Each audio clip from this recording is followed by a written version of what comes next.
And we are now recording. Mark? Yeah. Well, good evening, everyone.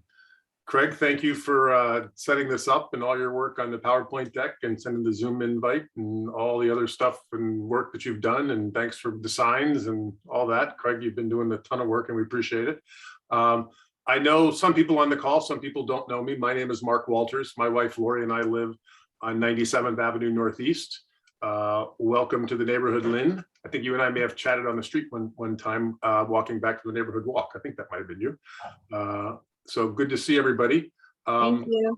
We are going to be having the meetings on the second Tuesday of the month, and some meetings there might be full meetings, some meetings they might be short meetings, but we think we're just going to kind of hold that schedule so people can put it on their calendars, and then you know, it's sort of a regular occurring thing, and it's easy to schedule, at least to plan and know when it's going to be. We're going to be on Zoom for the foreseeable future, maybe forever. We'll have to see how it goes.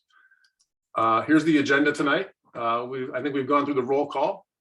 We've got some updates that are going on in the neighborhood, some free trees and some City of Bellevue meetings. We got a neighborhood walk and some signs and status of some property development. And then one of the projects that we've been working on is a rezone application for a property down on 100th, and we'll bring you up to speed on that. And then we're gonna talk about community block party or parties. And if anybody's got anything on their mind that they want to bring up, we'll have some time for new business at the end. And so we want to make sure that we're hearing from everybody as we go here. Let's talk about the free stuff. We have actually a few more members who have joined, and actually someone named Linda Morin. Linda, if you could share what area you live in or what street you live on. And we're just trying to make sure people live in Lochleven. We're not stalking. Yeah. Sorry, I'm driving, so I wasn't able to get off mute. I'm on 98th Avenue Northeast. All right. Great. Well, welcome to join. I don't think you're a member, but we would certainly love your membership. But thanks for joining, because we want to make sure we're hearing from everyone that lives in the community. So Mark, thanks for teeing up the call here. And I just want to thank everyone. There's been majority of people on the call here tonight have been really active contributors to everything we're doing. So it's been a great process of meeting neighbors and really doing some things. I did want to share a few things, just some news out there. If you didn't hear, the City of Bellevue has given away over 1,000 trees, and there's over, I think, 10 different species that you can choose from. So I have the information up here on the slide. And by the way, all these slides are now posted on the website under meetings. So if you want to refer to them at a later date, the information's there. So as Mike Hatmaker would say, is if you're planting trees near your sidewalks, beware of the root structures, right, Mike? So you can go to the next slide here. We'll kind of go over a few things real quick.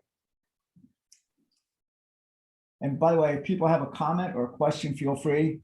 The City of Bellevue, they've pushed out what they're calling a leadership meeting. I'm not sure exactly what they define by that, but it's really an important opportunity for people to get ahead of the next comprehensive planning process.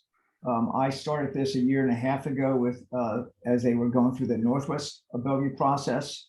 And it's an opportunity for involvement. So there's a way to register it. And it's a chance to really connect with some of the city planning staff, and that has really paid off dividends for what we've accomplished to date. So encourage members to consider that. And again, this information is posted on the site. We can move to the next one.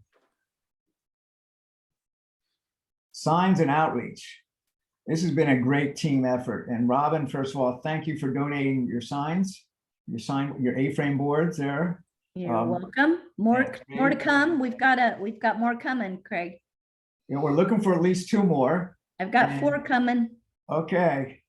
And Mike, and I don't see Gretchen Dill on there, but they gave some additional donations that really helped us on the startup and to help fund for these signs. So thank you guys very much. And Liz, I have to give a shout out to Liz, my wife. who is a great graphic designer and has been a great coach and telling me what to do and correcting and giving some insight. So, so right now we have four signs plus the garbage can that you see that I've been using, and we have a material for 2 more signs, and with funding, maybe we can get some more, because as I went through the neighborhood, Robin, I estimated we need probably 10 to really look at the different segments of it. So, but you know what? That's great. It's a great progress, and already just this past week, the amount of web traffic has increased, and so I surmise it is based on people checking out the QR code. So, thank you guys. Yeah, let me chime in something here. So, we have the A-frame signs, which came from Robin, which are really cool, and then the blue sign you see in the middle there. If you can't see it, but the A-frame signs have Velcro on them that we attach the events and updates sign with the QR code. And so if anybody is willing to donate their recycling or trash bin, we've got a little extra Velcro that we can hook you up, and we can get more signs spread out around the neighborhood, even without the A-frame signs. And so we're looking for foster sign parents. And so if you would like to foster your very own sign, let us know and we'll hook you up. Yes, and you know, the signs are, we have one hand up, and that is Scott. I was just curious. Thanks to all those that got the signboards going. It looks like a good job. I'm curious, 2 things that are related. Are there city regs on where they can be placed? And do we have liability insurance for LCA? No. No and no. What the city did tell me, we can put them out any place as long as we're not obstructing the sidewalk, A, and B, we need to take them in at night. So I'm not sure if it's regulation, but I did ask that. In fact, the city has offered us additional signs on a temporary basis. So on there. So on there. So we don't have any liability insurance. So but again, I think being smart where you put them, you're not obstructing the sidewalk, is just common sense and such there. And it basically, the state statute actually protects us nonprofit community organizations from liability and certain things in that nature. So I don't have all the specifics on there. So, but thanks for asking, Scott. I do want to get back to Mark's point about you know, adopting the signs, and so Scott and Robin and Mark and I have them right now. And, you know, basically it's at key times to put them out and bring them in at night, and, you know, make sure it's under place that, you know, it's a good, safe place. So, so we're in good shape with that. But great question, Scott. Appreciate it. But question that I have from Scott East, Scott, because those signs I think are probably on the private property, so would the individual ownership liability umbrella cover that, or are you suggesting that maybe there's a different policy that needs to be in place as well? No, I haven't seen any of them on, I don't think it's a problem on the totes, but I often see realtors or others, they put those signboards there on sidewalks, kids ride the sidewalks, and it may obstruct the sidewalk. So I think education of our sign placers will solve that problem. Okay, Good point. thank you. Okay. And I see Robin posted something on regulation. Jeff has his hands up. So I was thinking about, thank you for recognizing me, Craig, and thank you for having me. Like, you know, those little sign frames for political signs that you can just stick in your yard. I was thinking if you had any extra signs, I could order some of those and I'd just stick it in our yard. Yeah, that actually is a great idea, Jeff. And it's one idea that actually Mark had recommended months ago, and that we even consider of, you know, when people become a member, we print those up in something. And so it's just something we haven't followed through on, just a matter of cycles. And I think it's another way of building awareness for the organization and driving membership. So I think that's something we should, you know, bring back, and kind of, once we get additional funds, that'd be worthwhile to do that. That's a good idea. And I'm happy to order 50 of those. They're $1 a piece, and just have them for anyone who needs them. Well, great. Well, I will follow up with you on that. Yeah. Perfect. And again, as Betsy, who is from the East Bellevue Community Council, had just posted the signs. There's regs that permits and liability insurance isn't required for those. So thank you, Betsy. And Betsy, by the way, I should point out, is one of the things that our association has done is we have created liaisons with other community organizations. So it's an opportunity for us to have a pulse of other things that we may not be aware of, and also to at times be able to amplify each other's voice. So Betsy's been very helpful and very patient, and thank you for your help. We also have relationship with Viewcrest and Maiden Ballard Bay as well. So that was one of the goals that we set forth at the original discussions of creating the organization there. So why don't we move forward to the next slide, because we want to be conscious of time here, but thanks, Jeff. I'll follow up with you on there. Robin is hosting a coffee and donut making party. Is that right, Robin? I'm not sure all the details. Robin's on mute right now. We won't be making donuts, but we will be eating donuts. So if you RSVP, that would be great. I'm sure I'll have leftovers. And if anyone wants to help me with those, that would be great too. There'll be coffee. Larry will be there too. We'll just be gathering and talking, you know, just neighbors, meeting neighbors. I'll give a little background on just the ferry system that was coming into the bay years ago, and kind of when the plat was developed, some of the history I have on it as well. Well, that'd be really great. And I do know Jeremy Barksdale has said he's going to try to join as long as it's nice, as well as is it Mark Hellman from the head of the neighborhood programs of Bellevue, and possibly even someone from the planning department. So so we want to extend that invite. We've sent emails out to them, and so it's just a great chance to connect. And I'll be sending a reminder probably early part of next week to them. So it's a way for us to kind of gain visibility, and it's great that they're interested. So Robin, thank you. And this will be the second one we've done. And the first one we gave out candy canes. So now we're graduating to coffee and donuts. And thanks to Chuck and Joyce, they had volunteered to help me schlep it all, but we're just switching it to here at our house out front. So Yeah, we appreciate It's a that. shorter walk.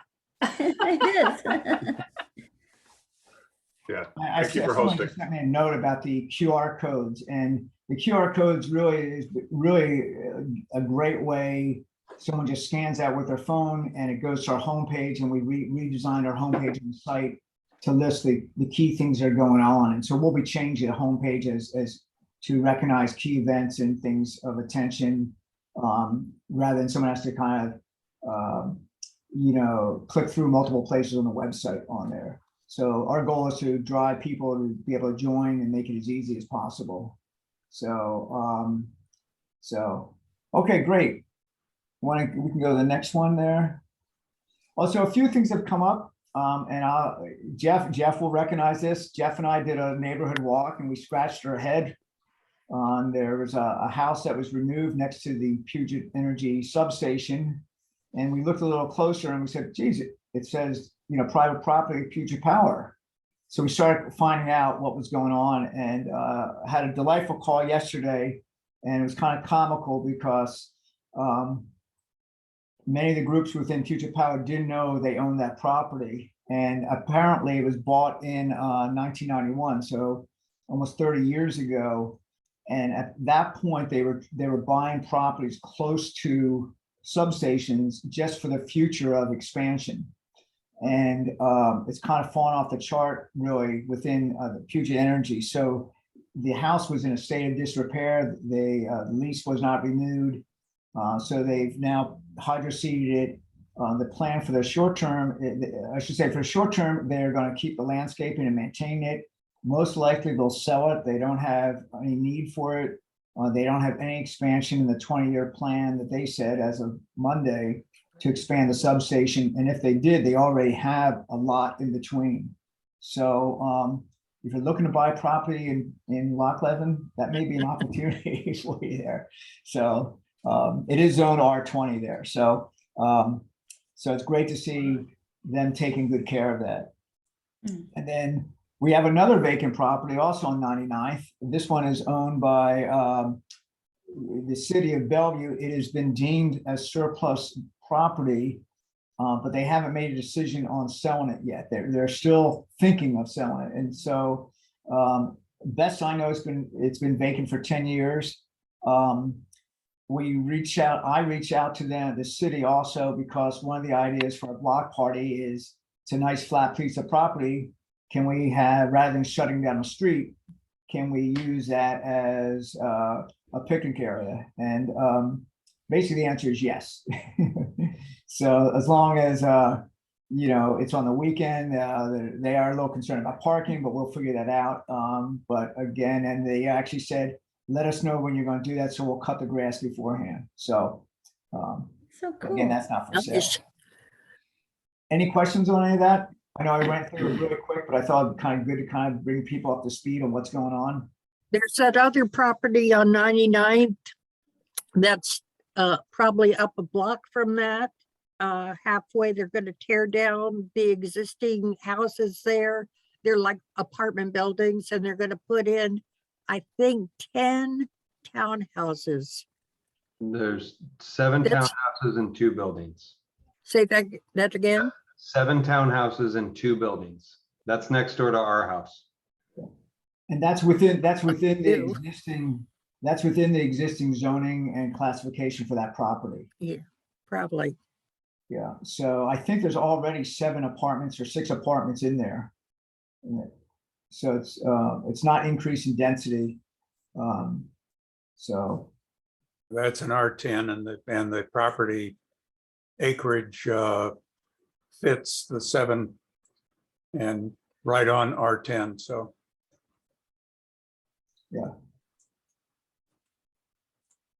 great. Well, Mark, I'm gonna kind of pass it back to you a little bit, and can drive on talking about the rezone, and I can jump in whenever you want.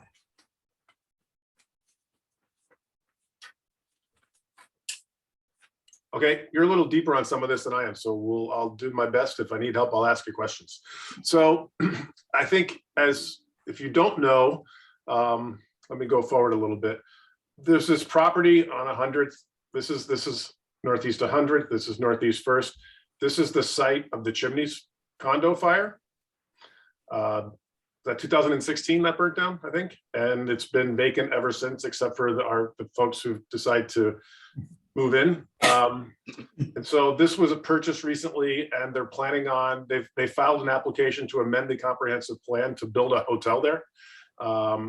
And with some commercial on the first floor. And so we have opposed that rezone, and we have written some letters, and we've written some draft letters, and we also have some form submissions that if people, we need people to write the City of Bellevue Planning Commission, the City of Bellevue City Council, to voice your feelings on the project. We as an association have opposed it because we want to maintain the residential feel of our community. We don't want a new hotel coming in. We like the separation between our Lochleven community and the downtown area. And we don't want the increased traffic and the increased commercial activities that a hotel and retail establishment would bring. So the city, go ahead, Greg. We're going to go into detail on each one of these. This is kind of more of a setup slide for, Okay. and we have here. So, but I think that's a good overview. And we want this to bring, because there's new members coming in all the time. And so some of this may be old news, but we thought it'd be kind of good just to bring everyone up to speed with some of this. And I see Mike has his hand up. Yeah, I just wanted to just on the topic of communicating with all of the participants. I just wanted to thank you, Craig, for and whoever else was involved. I think Mike was involved in putting together some of those letter templates and messaging and email addresses and just how important it is for us not just to rely on the association to put in those messages. It's equally important that each of us do our bit to communicate with them in the ways that are comfortable. So for me personally, it took quite a lot of inertia, I'll just say, to sit down and do it. But really, once I started, it was maybe 20 minutes of work just to get it done. And so I would just encourage us all to make it known. This is, sometimes it feels like all the decisions are being made in dark rooms, dark smoke-filled rooms, It'd be just a different kind of smoke nowadays. And but it matters, I think. So I would just encourage us all to take what time it takes to get it done, and just make sure you cut and paste the names correctly. Yeah, well, thanks, Mike. That's nice. It's been a group effort and a lot of people have contributed, and we appreciate the support that we're getting and the feedback that we're getting from people, because people seem to be very receptive to the effort. So that's super nice. I see Peggy has her hand up. Yeah, I heard mention of a hotel. Is that it in with the latest proposal that they have? Yes, Oh, they okay. want to, I think they call it a hotel with some residential. Like the Residence Inn that's down the street, maybe? Well, we don't know. It would be bigger. We don't, well, they want it taller, so they Yeah. want to go higher. And there's a lot of uncertainty because they didn't put in a lot of information on the application. They said it was a hotel with commercial on the first floor, which we've been told is like a little coffee or bakery shop. And we're getting, but as it stands now, they're trying to get a hotel with commercial on the first floor. They've written the application as broad as possible to give them as much flexibility, but it really doesn't matter. If it gets approved as rezoned, Yeah. they can do whatever they want on it. It could be retail on the entire, well, I don't know about that, but so they have a lot of flexibility on there. To your point about the existing hotel, that is grandfathered. That property is zone R30. So that property, in fact, I had a call today with the manager of planning for the city of Bellevue. If that property were to burn down today, hypothetically, they cannot rebuild that. It would have to be R30. That is grandfathered in there. So, and that's an important point, because that was one of the points that the applicant made, that there's an existing hotel.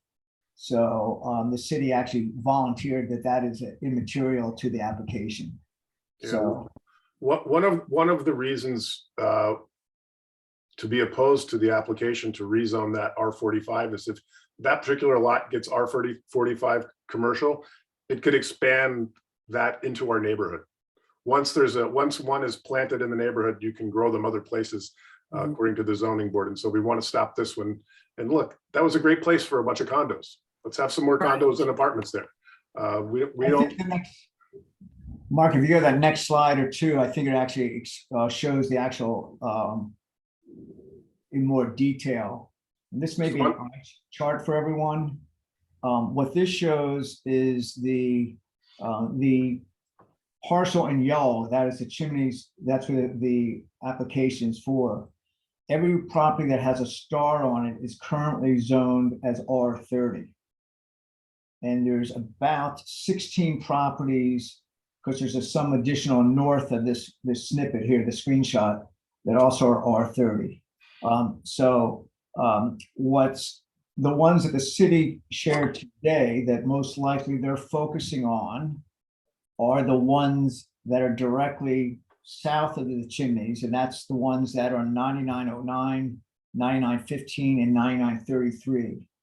And so those on the short list of properties that would be in this process of assessing other similar properties that would be eligible to also be rezoned at the same time. Where it gets to be a slippery slope is the properties below them that enters off of Lake Washington Boulevard. Initially, Apartment buildings. they would not be part of this amendment. But if they were, the ones above them were approved, it'd be very easy and justification for the properties later to be. So that's this domino effect that we have to be conscious of. Where do you stop this madness, so to speak? And we're also concerned that it's going to go up north on 100th. And the next lot to be developed there probably is the lot next to the Bellevue Boys and Girls Club, which is vacant. Right, that's number 261. Right, so we like our R30. So we'll maybe let people look for a few minutes if there's questions on this here. And I mentioned here, La Quinta again was grandfathered into the existing zoning. So again, most likely that building is actually higher than the R30 allowance of 30 feet today. So Scott, you had a quick question? Yeah, number one, have we involved the Boys and Girls Club in these discussions? Do they have representatives that are weighing in? That's one question. And the other is, seems to me it's a tall apartment building on the southeast corner of Northeast First and 99th. Is that differently zoned? First and If ninth. you're talking 9909, Yes. we actually have, I think it's 32 condos. So it's not R30. No, it is R30. Well, I'm saying it is R30, but we have 32 condos. Right, yeah. So R30, by the way, the number doesn't designate the height, nor does it, it's a density within the property there. And Scott, you're the president of the homeowners association. You can jump in there, but that is zone R30. Yeah, that's correct. And it is right. We have 32 units. It's on about 3/4 of an acre. So my sense is that it was probably whenever the zoning that was done, it was grandfathered in, I suspect.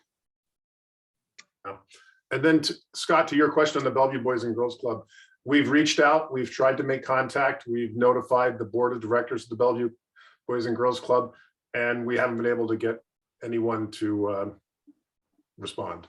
Well, actually, I don't know, maybe a response. Maybe Craig's talked to somebody, so I'll Yeah. pause here. I've had 2 or 3 conversations with them. They were not aware of what was going on. So off the record, they've said to me they're opposed to it, but they have a delicate balance with some of their funders who are big developers. So we would not expect them to be extremely vocal on this, but that may change. But that's basically where we've had, and so one thing that we have sent to them last week, I sent them our last letter. They sent me a very thanks for the update, and that's about it on there. So we are concerned, and they share the concern about the traffic patterns that may change going into their parking lot, because there is, and I don't necessarily have the legal term, either it's an easement or a public access alleyway that runs from 100th that goes through their parking lot. And so Mark is showing that those are the red arrows, if you can see that. This is the Bellevue Boys and Girls Club here. Well, here's the Bellevue Boys and Girls Club. I'm sorry. This is the new townhouse development that was built, and this is the easement that goes in and goes through. Here's the covered parking that serves the Chimneys property. Speaking to the traffic study on it, that would be an easy way for the Boys and Girls Club to deal with that. But that's kind of a little bit of a dangerous intersection. Traffic emerging eastbound from Northeast First at that intersection. There's a lot of traffic north and south, and that's kind of dicey. There might be an argument to be made there. I don't know. It's a good one. Yeah, and we have put that in speaking to them, and as well speaking to the owners of the apartments. They are concerned the traffic, and that traffic goes one way into their parking lot. And so that parking lot of the Boys and Girls Club there's an easement for that property and for the townhome apartments to use that. But the city has not done a traffic study yet. It is one of the issues that we raised in our letter, I think dated the 26th or 27th of January, that they're looking at. And I do want to, by the way, recognize Tony, thank you for joining, and Nicole, some additional 2 members and that have joined the call right now. So great. So hopefully, and again, you can look at this information. We have it on the website. So this is the big focus. And again, there's 4 parcels that we believe that are going to be the focus of their geographic scoping. And what you can see is, if, imagine this, that the Chimneys has retail on the first floor, that big yellow building, and over time, the condos or apartments on First, you're now going to turn First Street into kind of a shopping area of multiple restaurants or coffee shops or there. So it's kind of shifting complexion of that street significantly. At least we feel that way.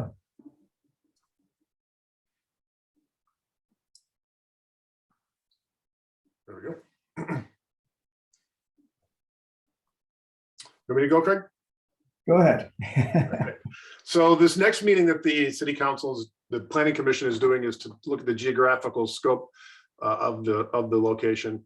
And others can probably speak more detailed on this than me, but it's my understanding that what they're looking for is are there any similar properties in the area? So like we do think, for example, they're going to point to the hotel on Northeast 5th and 100th. But of course, that's grandfathered in, and so we have some things to say there. We wanted to just point out to you all that in the last, I don't know, decade or more, there's been properties that have been developed in the area on 100th that were all R30. And if we throw the Bellevue Boys and Girls Club in there, we've got another one, but that's not a residential property, so we didn't include it. But there's the Park Central apartment townhomes, there's the Park West condo, and then there's Continental condominiums, which were converted into condominium units in 2009. So we have R30 working along the streets there. And our concerns about the R30, and we've kind of gone over this a little bit, and we're going to circle back. But when we show up to these planning commission meetings, we like to have some talking points. And so, you know, if you have an opportunity to sign up and speak at the planning commission, you know, it's going to alter the character of the neighborhood because this is a residential neighborhood. We don't want it to be a commercial neighborhood. It's going to impinge on the limited parking that we have here with our RPZ parking. It's going to introduce pedestrian safety issues because we don't have a lot of sidewalks in that area. And like Scott said, that's a tough intersection. That's one we hadn't thought of. So Scott, thank you for, we're looking for good new ideas.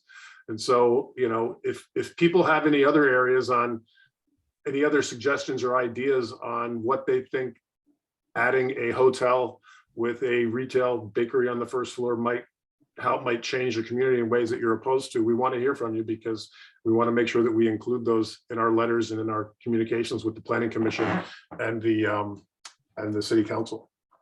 Yeah, I should say that so this next letter that that will be drafted shortly is going to address both of these points here, and we certainly aren't asking members to get into 30 people writing a letter.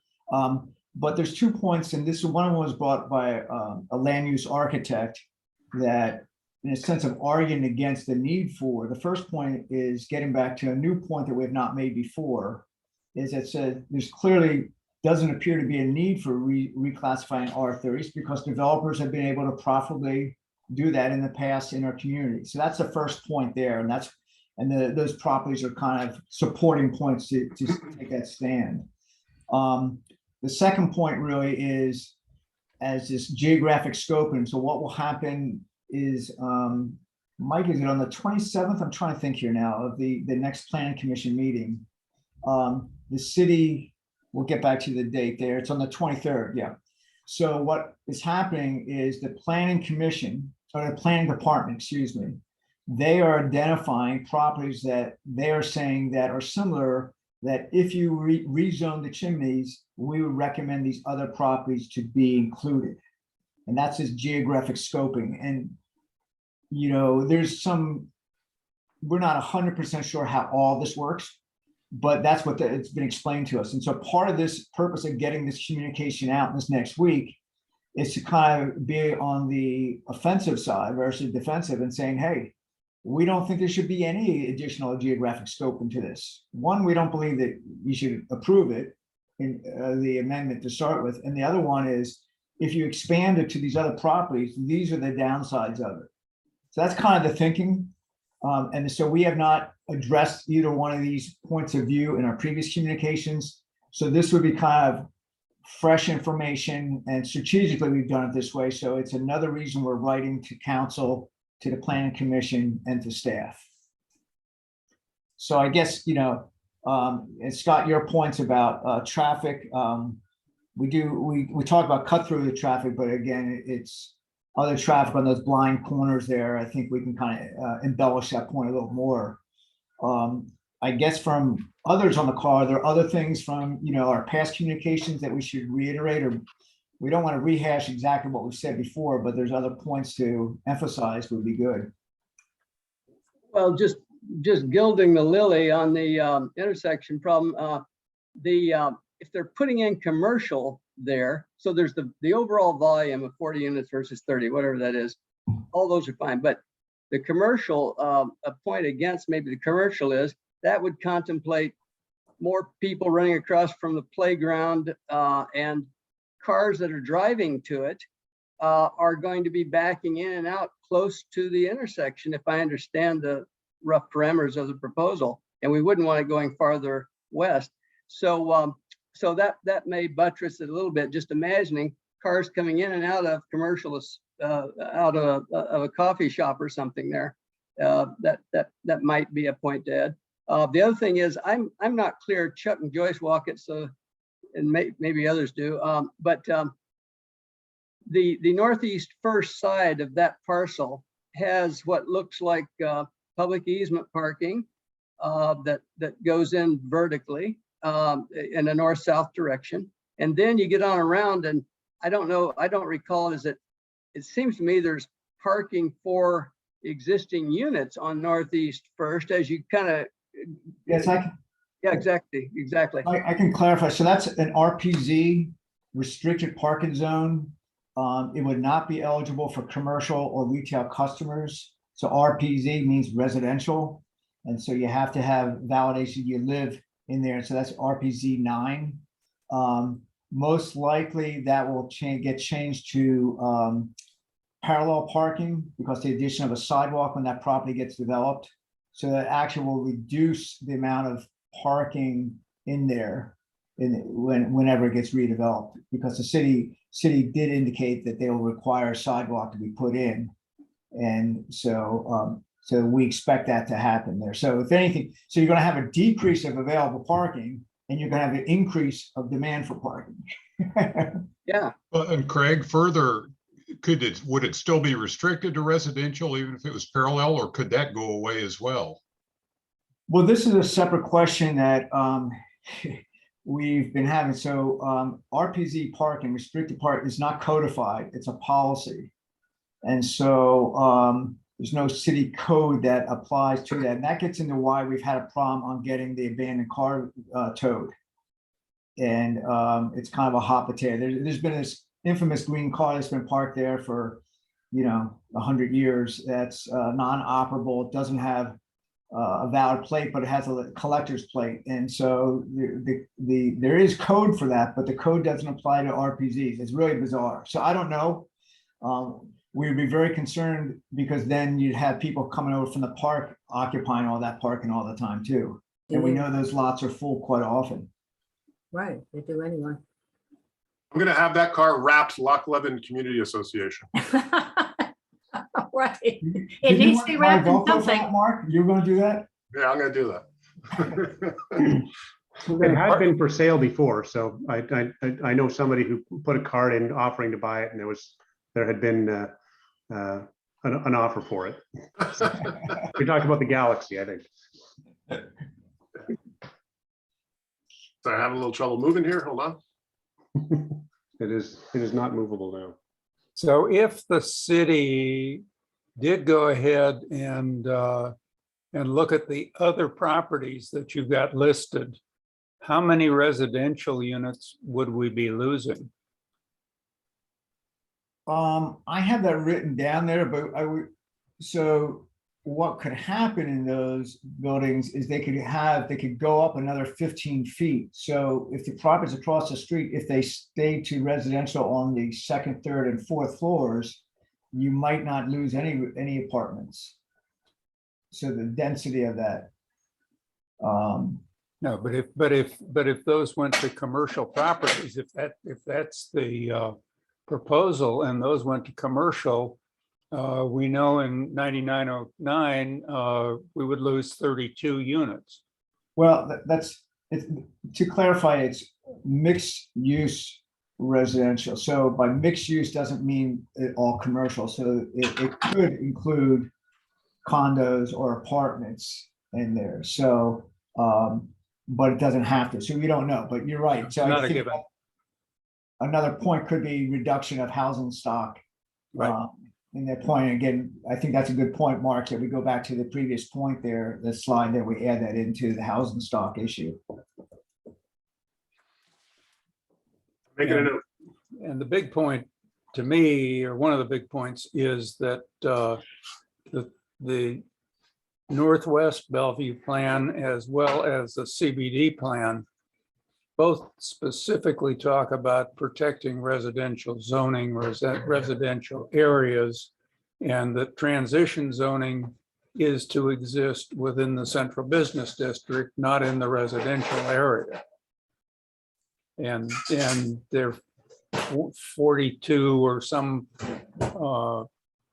points within the business district plan, as well as a whole lot in the Northwest Bellevue plan that was just adopted this past fall, that all talk to protecting the residential zone. I think that's all key points. I guess the question that we have to kind of come down to is that what we're trying to do is bring up new issues, but I think Right. it's important that we kind of reiterate these past issues that, again, that the rezoning would compromise the available, what they call housing stock. Is, if I'm understanding you correctly there, Chuck, and bringing up those other points, just reiterating them to, it would further diminish that available housing stock, blah, blah, blah, all those other things. So I think what we'll do is maybe go through the previous letter and those points we brought up and make sure that we didn't miss any. Any other points that we should be thinking about?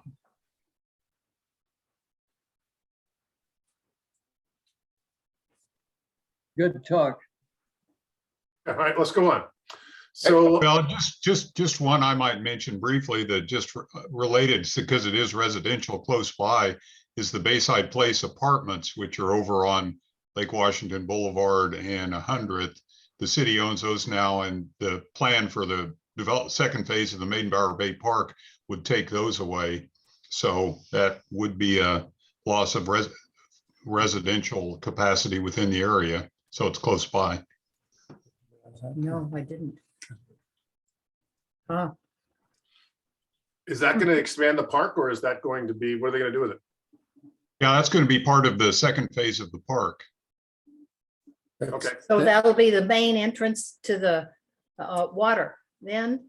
Right. Yeah, that's the sort of the end of the, what do they call it? The Grand Connection would be Right. right there where you'd be entering the park. Right, Right, because the Grand Connection, at least as defined, right. goes south on 102nd. Right. Correct. Definitely does not extend over to 100. Now, 101st, I believe.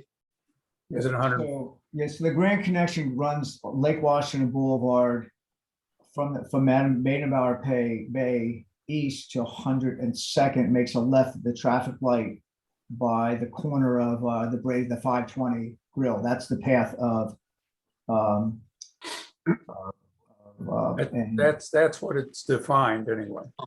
Right. I was thinking when I walked that way down by Maidenbower Yacht Club, I go up the Angle Street and come out at that intersection, that three-way stop, and I thought that was supposed to be the route. You want to move on, or Mark? I'm looking at time check. Yeah, here. so, but I have a quick question. Just, Go. does anybody know that originally when the city was first proposing it, they wanted to close off 100th at Lake Washington Boulevard, which becomes Main, at that intersection by the gas station. Is that been eliminated? I So don't I think don't they know. ever That's wanted still- to close it off. No, that is still part of the master plan, but that's clearly a major issue, I know, Right. for the Maidenbower Bay Neighborhood Association. So, Right, They- yeah, I mean, They it was talk- in that original plan and that hasn't been officially removed yet. okay. But They talked about putting something in the middle of 100th between Lake Washington Boulevard and First Street, like flower beds or something. And then they were going to take out the gas station and the apartments on the south, which the city owns now, but they're just running it out for the meantime. Yeah, can I, for the sake of time and focus on the most pressing, is that we can schedule a separate review if people want to, and someone's got to do the research on the status of the Grand Connection, because, you know, there's a lot of changes here, and that's kind of, we need to kind of make sure we kind of nail the stuff on here. So I apologize for that, but I'm also being sensitive on our time, and we're really trying to wrap this in an hour. We can go longer. But if people want to stay longer, I'd suggest we can kind of bring that back up the topic, but let's focus on our engagement strategy, because I think that's really pressing. We have a short runway. And as Mike Agmeyer said, we need everyone to be sending letters to the city and to the council and such here. And so we have a Word document that Mark created, and here's some of the email addresses, and to really engage people and share your views. And you can copy and paste what we've written. You can take your own views. They need to hear from you. And, you know, they did have a comment to me that they've already heard from one of the owners of the apartments that is support of the change. One of those properties on First Street. I don't know which one, but they, you know, so, you know, obviously if you're owner of that one of those rental units, apartments, you're going to want to be able to go another 15 feet high. So we really need to really up our game here, I guess. And so if you, Craig, where is my draft Word document found? That is if you go to,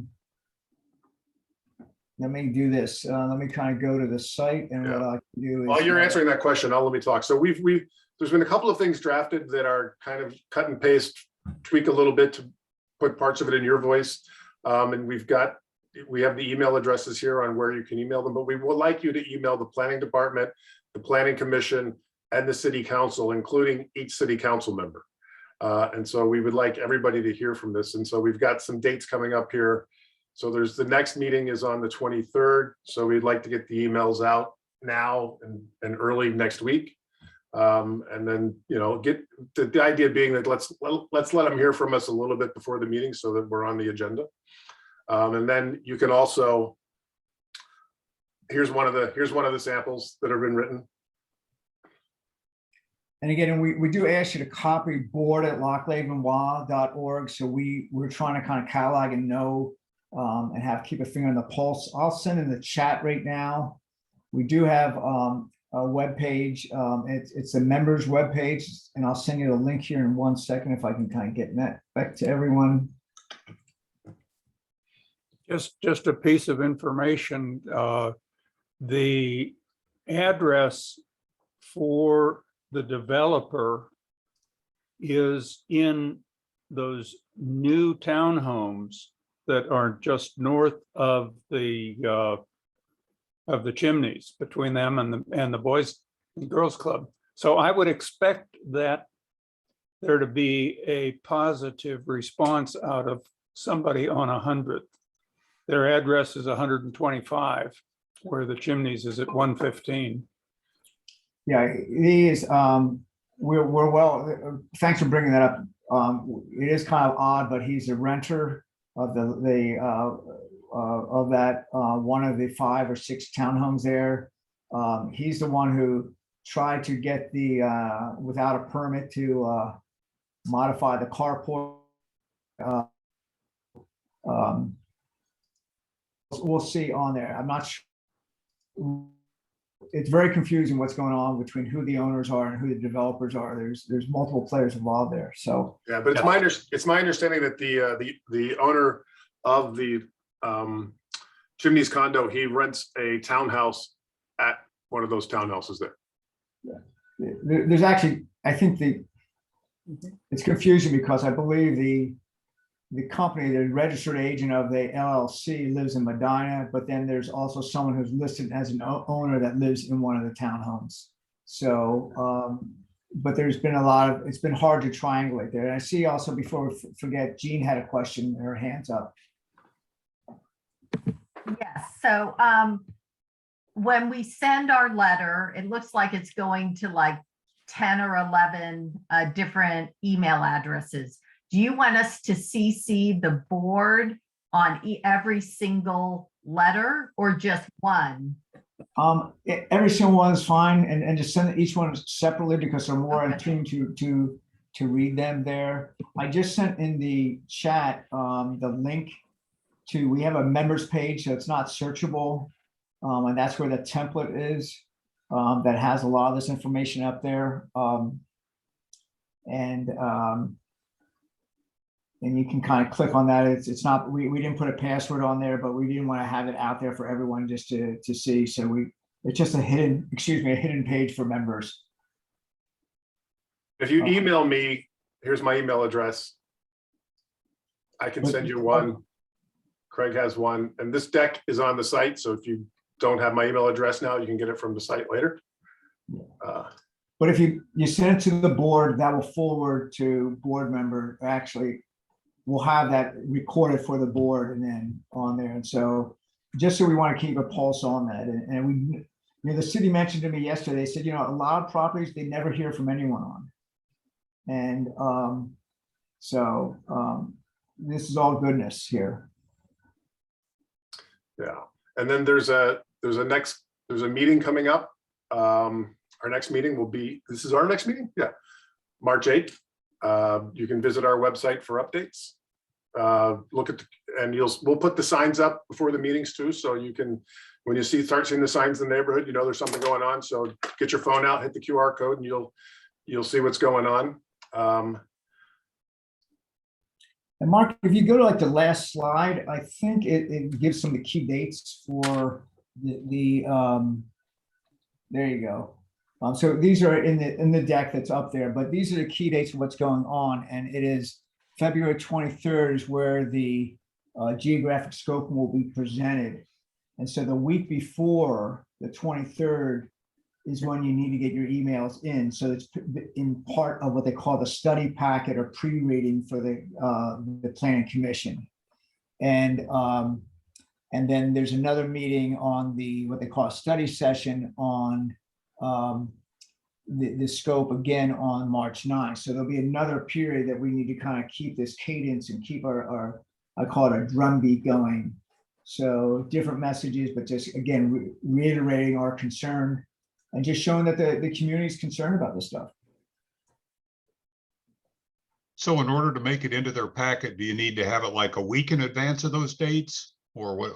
What I've been told is before noon of the Wednesday before for the planning commission. And I think that probably the same thing applies because basically they send out the packets on that Thursday or Friday. Okay. So the Wednesday before those dates. It's kind of guaranteed, apparently there's not, you would think there would be a hard, because I asked that question, Scott, is there like a specific, and they said, well, it's kind of based on when they get it out, but they have a goal of getting out at the very latest, the Friday before. Yeah. Sometimes it gets out on Thursday. So to play it safe, I'm saying Wednesday. And if you go to our website, we're posting the letters that we're sending to the city so that's publicly available, and you can find them at the chimney rezone link. So we're making this as transparent as we can. Yeah, everything. Yeah. So I'll take this screen back and I'll share with you, everyone, if you're interested here. Yes, here, and I will try to share. Whoops.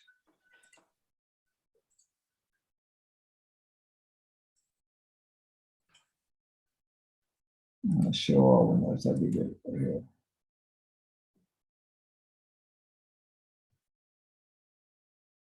I got too many windows up open here. Oh, here we go. I think this here. What are you guys seeing now? You probably tell me nothing. For use by members of LCA. Okay, yeah, so this is the member page I mentioned here. So these are things sometimes that we don't want to necessarily put out for everyone, or there's a draft document. It's kind of a, think about it, a SharePoint where people can go to and get the latest version of something. that hasn't really worked out the way we intended it, but in this case where a template is. But getting back to Mark's comment, under the tab comments and submissions, we have all these letters that we send regarding different issues, and the chimney condo rezone has specific listing here, and you can see we've actually been submitting documents since October. You can see that, I hope. Yes. So 1, 2, 3, 4, 5, 6, 7. Yeah, so we have 8 submissions. And there's some other things that have been updated there. So, but feel free to leverage, cut and paste whatever you want from when we submit it. There's no pride of authorship. And if you want feedback, Mark or Mike or I would be more than willing to provide any input you have, as well as I'm sure Joyce as well. So we want to help you help us, I guess. I see there's something in the chat window that someone has on there. Well, someone sent me a message about online registration. So, great Working question. on it. Pardon me? We're working on it. Yeah, so it's really a simple thing. We just haven't enacted it. We have it's set up. There's been some concern, but it's a great question because we've received, especially since we've had the new signs out, there's more people that want to get involved. And, you know, the younger generations, they like the QR code and they want to do things instantly on their phone. And I think it is personally, I think it's really important that we recognize that. But Yeah, does I anyone have any objection to that? I just want to kind of, Joyce, or I'm sorry, Robin, you had your hand up? Yeah. Joyce and I are sisters. We look very much alike. So for me, when I was going door to door, meeting neighbors and bringing, you know, talking to them about the association, so many are, you know, younger than me, and they're like, hey, you know, sure, I want to join, you know, and they're ready to click and go. And when it's like, well, you'll need to write a check, they don't have checks. I mean, they don't have checks. I actually have a neighbor that said the same thing. They're like, well, where can I Venmo? And I'm like, you need to write a check. And she's like, I don't have checks. Right. So we've created a stumbling block about connecting our community to the younger generation. I hate to say, dang it, but it's true. So I'd like to see us get online. If there's ways to do that, I think that would be really advantageous. Great. I have a question about protocol. Does LCA, my understanding is that LCA was limiting its membership to residents. And we talked a little bit about maybe expanding that to the Old West Bellevue, but regardless, do you have a protocol for going into members only sessions when you're discussing strategies and so forth, in case the developers put their ringers from out in other neighborhoods in here? I guess we can't stop it if they join the association and if they're residents, but what's your protocol for protecting sensitive strategy discussions? Well, Scott, great question. A few things. We actually, when we by design, for a lot of legal reasons, we're not a successor to West Bellevue Community Club for a lot of reasons. But we defined that membership could be owners of property. For example, let's say you own an apartment building. We want to allow you to have a voice, as well as renters, as well as owners. So the bylaw specifically defined that, and we expanded that. So we want to be inclusive on there. And to that point, we were very active on the Lochleven Next Door group, and we invite people in there. So for example, some people tonight heard about the meeting and we welcome their participation. So we want to be as open and transparent, as welcoming as possible. We want to hear from people. But again, as we've talked before, we made a very strategic decision to stay to the legal definition of Lochleven. And that seems to be working, but that's why certain things, like the board may be reviewing certain things, we don't, when we're debating a strategy. Should we do this? Should we not do that?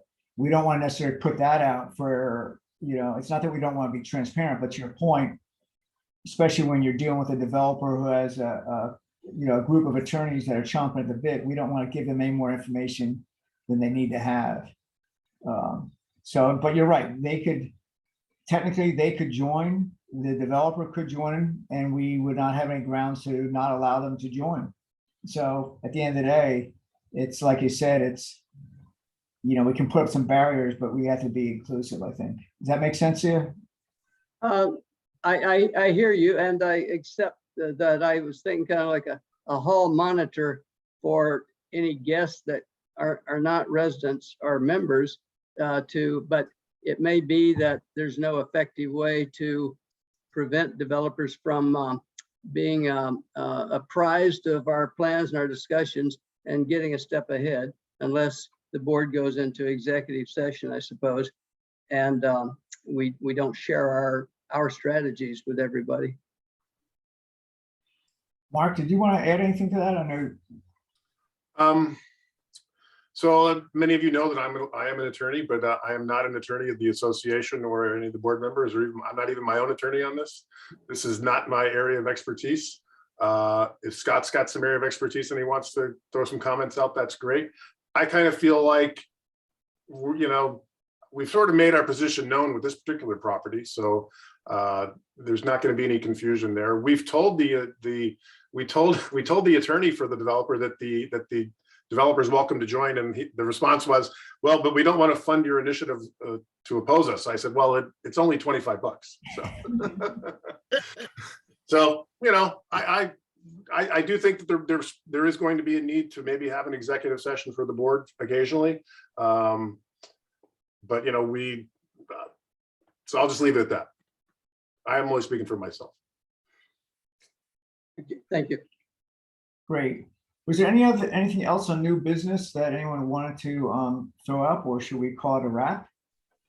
Well, we're running over, but I want to know how we can proceed and push forward the idea to get the younger demographic into our board by having us allow them to pay by PayPal or any other. Is there any reason why we wouldn't do that? The board there was strong consensus with majority of the board that approved it. We just haven't implemented it. And one of the things, sorry, Craig, one of the things we're looking at is the fee, because somebody thought that PayPal charged like a 15% fee, which I don't think is right, but we're trying to figure that out. Okay. But even if it is, at the end of the day, this is not really about profit maximization, but it's about being inclusive. Yeah. And so if we had, let's say, it's $25, if it was a 20% fee, which we know it isn't, that's only $5. It's not, but to your point, Robin, I very much support that.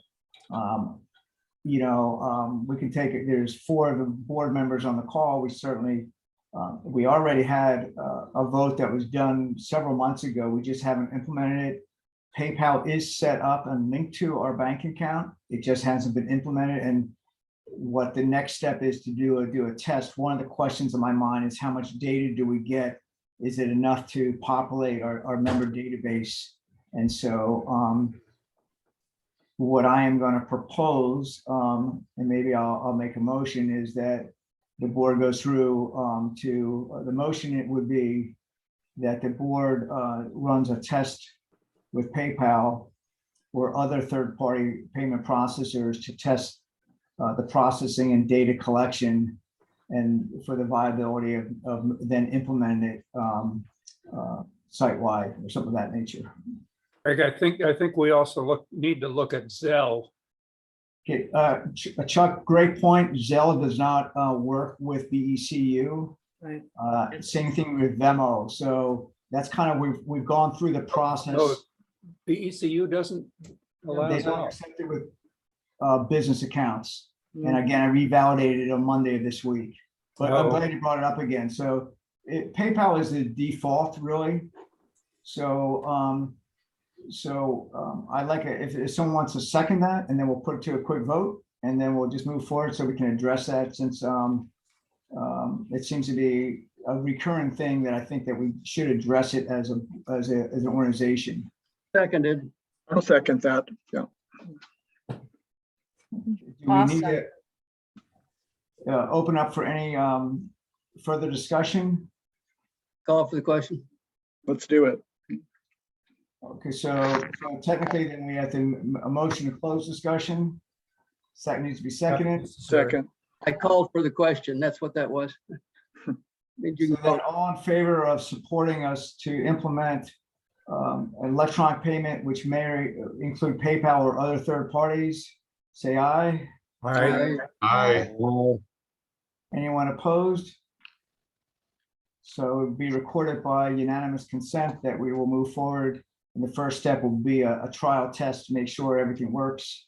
And then we'll roll it out. So thanks for driving that, Joyce. And I think we lost Jeff, who also recommended, and Scott, thanks for your support as well. It's, reality, guys, we're trying to do, we're kind of like the one hand paper hanger sometime.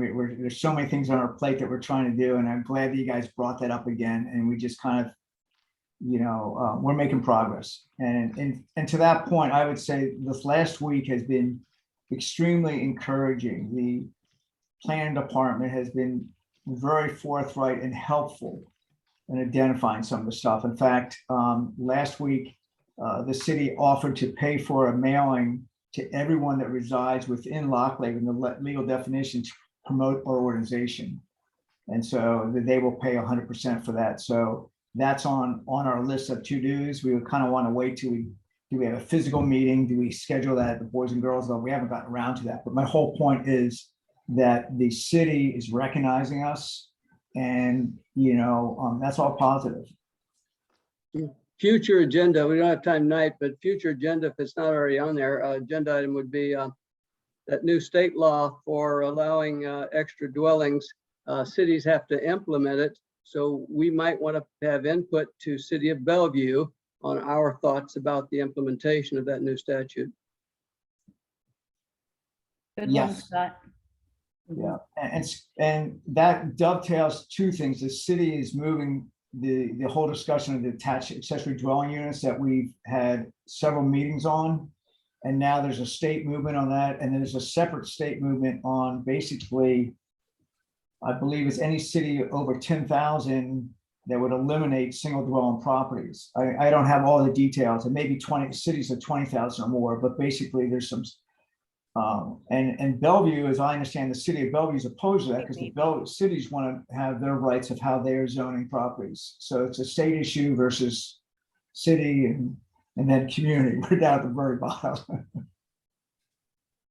So if you have insights on that, Scott, maybe you can kind of help us on that, and then we can kind of get that up for the March 8th meeting. Okay, good. I don't, but if I pick up something, I could. I'm a personal rep for my mom's estate. She's got a couple of rental properties in the county, and I may gain more information through that process that I can add. Great. Well, I'm going to stop recording right now.